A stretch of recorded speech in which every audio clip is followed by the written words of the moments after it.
Trading is not just about numbers, it's about mastering your mind. The real challenge is not understanding the charts, it's understanding your own emotions.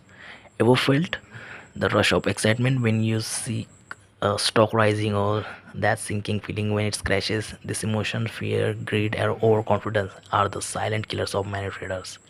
Successful traders know that control over their psychology is just as important as control over their trades. It's all about understanding when to act and, more importantly, when to stay still. One powerful strategy is learning to pause. The best traders don't rush, they respond, not react. A moment of clarity can be the difference between a winning decision and costly mistake. Remember, the market can be unpredictable, but your response does not have to be. Train yourself to stay disciplined, trust your strategy, and keep your emotions in check. Master your trading psychology, and you will master the market. All start with mindset. Want more tips? Don't forget to subscribe, like, and share. Stay calm, trade smart.